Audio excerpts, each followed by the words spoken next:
찾으신 줄 알고 1절 제가 먼저 읽겠습니다. 내가 자유인이 아니냐, 사도가 아니냐, 예수 우리 주를 보지 못하였느냐, 주 안에서 행한 나의 일이 너희가 아니냐. 다른 사람에게는 내가 사도가 아닐지라도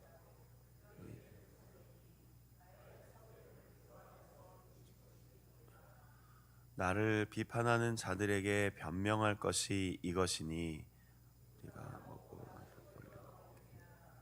우리가 다른 사도들과 주의 형제들과 게바와 같이 믿음에 자매된 아내를 데리고 다닐 권리가 없겠느냐.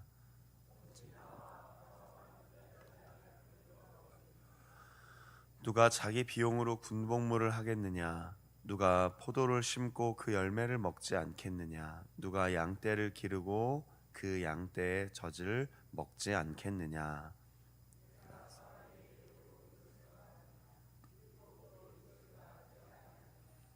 모세의 율법에 곡식을 밟아 떠는 소에게 망을 씌우지 말라 기록하였으니 하나님께서 어찌 소들을 위하여 염려하심이냐.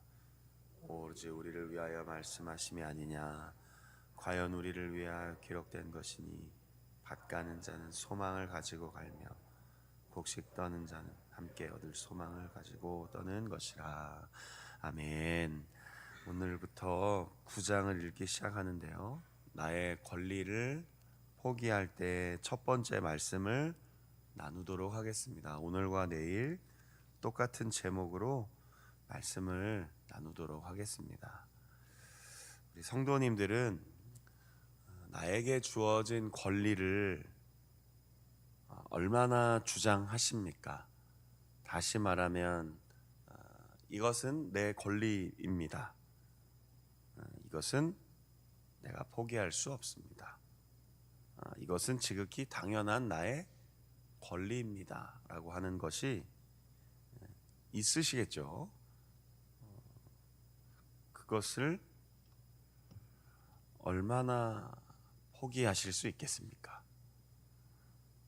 7장은 결혼에 대한 이야기를 나눴고 8장은 음식의 문제, 우상 숭배와 연관된 음식을 다루었습니다. 그러면서 바울은 어제도 말씀 마무리에 나누었지만 누군가를 실족하게 한다면 나에게 주어진 자유를 좀 다르게 표현하면 그 권리를 나는 영원히 주장하지 않겠습니다. 이렇게까지 얘기했습니다. 그러면서 오늘 이어서 9장을 읽었더니 사도 바울은 8절까지 계속 질문을 던지고 있습니다. 그런데 이 질문의 핵심 내용은 나의 사도로서의 권리마저도 포기할 수 있다. 이렇게 이야기한 것입니다. 이런 이야기를 하게 된 이유는 나중에 고린도 후서에 보면 좀 더 정확하게 나와 있는데 고린도 교회 성도들이 어느 시점이 흐르자 왜 사도 바울이 사도냐 비난하기 시작했다고 합니다. 그러니까 오늘 2절에는 내가 맞다. 다른 사람들에게는 12 제자도 아니었고 12 사도도 아닌데 나를 사람들이 사도라고 부르는 것 맞습니다. 그거 포기할 수 있습니다. 그러나 여러분들에게는 제가 복음을 전한 사도가 아닙니까? 라고 이 정도로 질문을 한 겁니다. 좀 속상했겠죠. 고린도 교회를 설립한 사람인데요. 그냥 지나가다가 복음만 전하고 한 달 정도 머물다 간 사람이 아니라 1년 6개월 이상 교회를 세우고 사역자들을 새로 세워놓고 떠난 후에도 계속 관심 갖고 기도하고 소식을 전했던 바울에게 당신이 왜 우리 사도냐라고 하니까 인간적으로 얼마나 속상했겠습니까? 예를 들면 우리 성도님들이 자운교회를 처음 설립한 목사님이 계신다고 생각해 보십시오. 물론 군인교회라 설립이라는 말 자체가 큰 의미는 없지만 그래도 일대 초대 목사님이 있지 않겠습니까? 제 방에 보면 역대 목사님들 명단이 쭉 이렇게 제작돼 있는데 그 일대 목사님이 오셨는데 여러분들이 인사도 제대로 안 하고 왜 오셨냐고 그러고 한번 떠났으면 그만이지 뭘 또 찾아와 갖고 무슨 이야기 할 게 있나요? 라고 좀 인간적으로 그렇게 무례하게 이야기를 했다고 생각해 보십시오. 그분 입장에서 얼마나 서운하겠습니까? 충분히 고린도 교회에게는 발언할 수 있고 권면할 수 있는 바울이 맞다, 사도 아니다 라고 이야기하고 있는 겁니다. 그래서 고린도 후서에도 나중에 그런 이야기가 나온다고 아까 말씀드렸잖아요. 바울은 그런 비난, 반발, 충돌이 있을 때 무시하고 자신의 마음을 서운하게 하는 사람이 있을 때 그냥 내려놓았습니다. 물론 오늘 본문을 보면 질문을 던지고 있으니까 내려놓은 거냐, 바울이 지금 싸우려고 하는 거 아니냐, 논쟁하려고 하는 건 아니냐라고 느낄 수 있겠지만 사실은 여기에 담겨있는 바울의 마음은 어떤 것이냐면요, 그렇다면 내 권리를 주장하지 않겠습니다 라고 한 것입니다. 누림보다 포기, 이거 쉽지가 않습니다.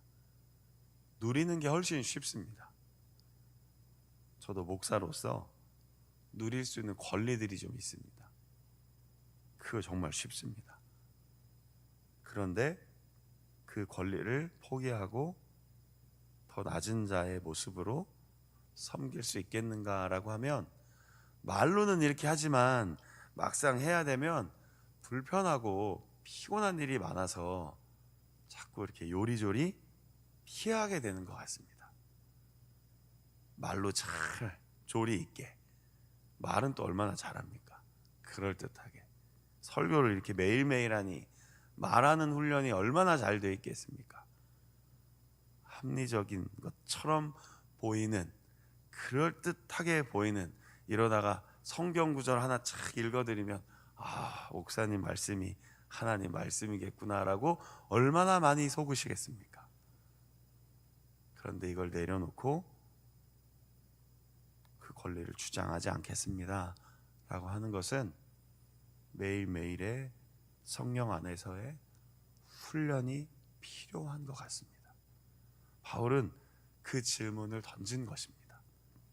그래서 나는 자유인이다, 예수 그리스도를 만났습니다, 주 안에서 한 여러분들이 보았던 고린도 교회의 그 교회의 열매를 보셨다면 저는 여러분들에게는 사도일 수 있습니다. 그러나 이렇게 변명합니다. 그리고 3절 이후부터 뭐라고 얘기합니까? 나도 먹고 마실 권리도 있습니다. 그러니까 먹지 않았다는 뜻입니다. 먹고 마시지 않았다는 뜻이에요. 다른 사도들, 주의 형제들, 게바는 베드로를 말합니다. 베드로는 여러 번 성경 안에 아내와 함께 동역한 구절들이 나옵니다. 그러니까 믿음의 자매된 아내, 그러니까 우리로 말하면 사모님 이런 뜻이기도 한데 당시에는 그런 호칭은 없었습니다. 그러니까 사도 바울과 바나바는 홀로 결혼도 안 한 것처럼 느껴질 정도로 다녔지만 함께 결혼하여 부부로 동역한 사람들도 있었다는 겁니다. 그러니까 충분히 자신도 그럴 수 있다. 그러나 그러지 않았다. 왜냐하면 이미 7장에서 홀로 지내는 것에 대한 자신의 은사를 이야기했잖아요. 6절에 보니까 나와 바나바만 일하지 아니할 권리가 없겠느냐라는 뜻은 바울과 바나바는 순회 전도를 하면서 동시에 텐트 메이커였습니다. 그러니까 텐트 만드는, 천막을 만드는, 좀 뭐랄까요, 이걸 은사라고 하면 좀 그렇지만 기술이 있어서 낮에는 일하고 일을 마친 후에는 전도하고 또 복음을 전했던 사람들로 알려져 있습니다. 오늘날은 목회자들이 이중직을 잘 갖고 있지 않은데 점점 그런 목사님들이 늘어나고 있기는 합니다. 그래서 허용한 일부 교단도 있습니다. 실제 낮에는 직업을 따로 갖고 주말에는 말씀을 전하고, 세상이 조금씩 변하고 있습니다. 저도 엄밀히 따지면 이중직 아닙니까? 낮에는 들어가서 부대 일하고 또 교회 밖에 나온 목회 일을 하고, 아주 이렇게 나누어진 일들이 같이 가는 경우가 점점 있거든요. 근데 바울은 아예 처음부터 그런 사역자였습니다. 교회 가서 말씀 전도 연구만 하다가 설교만 하다가 목회하는 사람이 아니라 실제 직업을 갖고 있었다라는 것이죠. 나도 충분히 그거 안 해도 할 수 있습니다. 그러나 나는 그것을 주장하지 않았습니다. 다시 말씀드리지만 이거 지금 고린도 교회와 싸우려고 하는 거 아닙니다. 말투가 우리 한글 번역으로 이렇게 해놓은 거지 실제는 이렇게 번역되어 있지 않습니다. 누림보다 포기를 선택하겠다고 말하고 있습니다. 그것을 다시 조금 보충 설명합니다. 7절부터 8절 9절까지는 어떤 내용이냐면요, 누가 자기 돈 내며 군 복무 하겠냐는 겁니다. 여러분도 안 그러셨잖아요. 지금도 안 그러고 있잖아요. 만약에 그 월급 딱 끊어버리면 출근 안 하실 거잖아요. 어쨌든 월급 나오니까 하고 있잖아요. 저도 자꾸 제가 하는 얘기를 막 웃으시면서 들으시던데, 저도 돈 받으니까 이렇게 열심히 일하는 거예요. 진짜로요. 농담이 아니고요. 이 정도로 급여 받는 목사가 많지 않다니까요, 대한민국에서. 그래서 뭐 주야로 엄청 열심히 하려고, 엄청은 좀 빼고요, 열심히 하려고 노력하는 겁니다. 그냥 국가가 나에게 주는 이 급여가 엄청나거든요. 우리가 알고 있는 일반 목사의 수준에선 훨씬 많은 급여로 제가 매월 채움을 받고 있으니까요, 이거 밥값 하려고 새벽이든 낮이든 주말이든 주중이든 최선을 다하려고 하는 겁니다. 맞습니다. 누가 군대 생활하고 그냥 이거 나라를 위한 헌신이니 급여 안 받겠습니다 하겠습니까? 저는 농부나 목자의 일을 하진 않았지만 다 그것도 마찬가지라는 것, 열매가 있다는 거죠. 그냥 하는 게 없다라는 겁니다. 다 수고에 대한 보상을 받는다는 것입니다. 9절에는 아예 신명기 말씀을 언급하면서 무슨 이야기를 하는 거냐면요, 열심히 일하는 소는 잘 먹여준다는 뜻입니다. 일만 시키고 여기다 망을 씌워놓고 밥도 안 주면서 하는 일은 없다. 다 수고에 따른 보상을 받는다. 그러나 10절에 보니까 바울은 어떤 마음으로 사역을 한다라고 마지막 자신을 변호합니까? 소망을 가지고 이 일에 뛰어들었습니다. 이렇게 표현한 것입니다. 그러니 바울을 그만 괴롭혀 달라고 부탁하고 있는 겁니다. 제가 여러분들에게 급여를 바랬습니까? 사례를 바랬습니까? 저는 고린도 교회를 위한 소망이었습니다. 소망을 갖고 밭을 가는 자가 열매를 맺겠지, 이런 차원의 소망을 가지고 복음을 전하고 양육하고 교회를 세웠는데 왜 여러분들은 저를 계속 비난하십니까? 이렇게 답변한 것입니다. 자, 이 설교를 마무리하면서 여러분, 우리 너무 비난하지 않으면 좋겠습니다. 내 눈에 보기에 별로여도, 내 마음에 들지 않아도, 내 방식과 좀 달라도 비난하면 결국 누군가는 이렇게 가슴 아픈 변명을 해야 됩니다. 사랑의 대화가 아니라, 위로의 대화가 아니라 변명해야 되는 일이 생깁니다. 이것을 하나님 말씀으로 우리가 읽고 있으니까 제가 설명도 하고 이렇게 기도의 제목도 묵상의 주제도 드리는 것이지, 실제 대화였다면 얼마나 서운하고 속상했겠습니까? 그럼에도 불구하고 사도 바울은 내 삶을 내어 드립니다라고 하며 고린도 교회에게 포기라는 단어를 던져준 것입니다. 그것으로 교회를 바로 세우려고 했던 것이죠. 여러분도 삶의 자리에서 나의 권리를 포기할 때 주어지는 평안이 어떤 것인지를 경험하고 또 누리고 만나셨으면 좋겠습니다. 우리가 모든 인생을 다 포기하고 여기까지 오진 않았잖아요. 정말로 하나님 앞에 겸손하게 기도하며 생각해 보십시오. 정말 다 포기했는지요? 일정 부분이었지 정말 여러분의 가정을 다 포기하셨습니까? 그럼 진짜 가정이 남아났겠습니까? 너무 제가 또 질문을 드리니까 공격하는 것처럼 느껴지겠지만 저도 바울처럼 그런 반어법을 쓰고 있는 겁니다. 정말 우리 아이들 형편없이 자랐습니까? 그렇지 않습니다. 제가 군생활 이사를 이렇게 여러 번 하고 우리 아이들 전학시키고 정서적으로 삶의 자리가 막 흔들리도록 그렇게 이사를 많이 했음에도 불구하고 하나님이 우리 아이들 손해보게 해주지 않으셨는데, 제가 일평생 만약 나 군목하느라 우리 애들 고생만 했어요 라고 하면 얼마나 치졸한 이야기입니까? 여러분이 포기하고 헌신하고 우리가 나라를 위해, 군을 위해, 교회를 위해 하나님이 맡겨주신 소명 받아서 사명 감당하며 때로는 포기하고 내려놓고 내 삶에 좀 이건 정말 힘든 시간이었어. 맞습니다. 인정합니다. 저도 지금 그러고 살고 있고요. 우리 모두 그렇게 살고 있지 않습니까? 그러나 정말로 손해만 본 인생입니까? 복은 하나도 받지 못했고 누린 건 하나도 없이 내 인생 돌아보니 하나도 남겨진 거 없이 맨날 희생만 했어. 맨날 교회 가서 헌신만 했어. 맨날 수고만 하고 맨날 난 아무런 보상도 받지 못했어 라고 하시겠습니까? 아니잖아요. 그러니까 바울의 마음이 맞는 것 같습니다. 네, 맞습니다.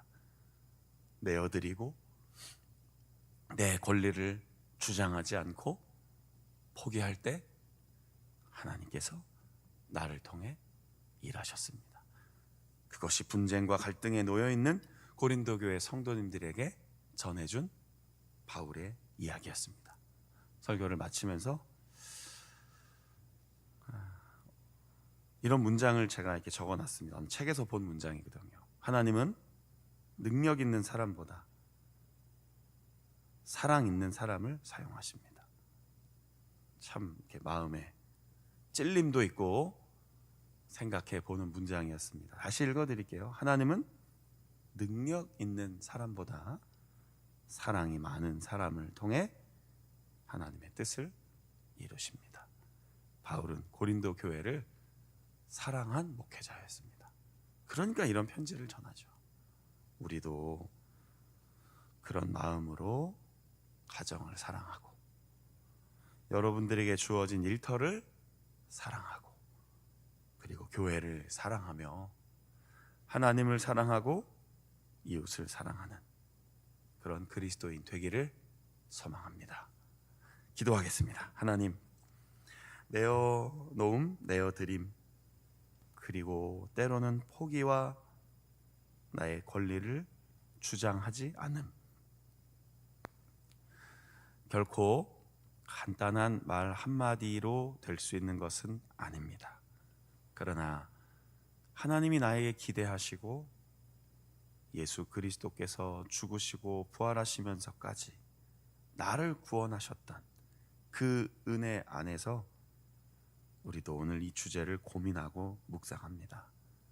나의 권리를 포기할 때 어떤 일이 일어날까? 가정에서도 일터에서도 함께 모인 교회 공동체에서도 내 주장 대신 하나님이 무엇을 원하시는지를 생각하여 때로는 양보하고 포기하고 선택할 때 하나님은 우리의 삶 속에 큰 은혜, 역사하심, 풍성한 열매를 주실 것을 기대합니다. 사도 바울이 기대와 소망으로 살아간다고 고백했습니다. 우리도 그런 마음으로 매일매일을 살게 하옵소서. 그리고 할 수만 있다면 가정에서 하는, 부대와 일터에서 하는, 교회에서 하는 모든 헌신에 대해 하나님, 그 자체가 은혜입니다 고백할 수 있는 믿음의 사람 되게 하옵소서. 능력보다 사랑할 수 있음을 바라신다면 기꺼이 우리의 삶을, 나의 삶을 내어드리는 그리스도인 되어 기도하며 응답받으며 성령 충만함으로 오늘 하루를 힘있게 살아갈 수 있도록 축복해 주옵소서. 예수 그리스도의 이름으로 감사하며 기도드립니다. 아멘. 주기도문으로 마치겠습니다.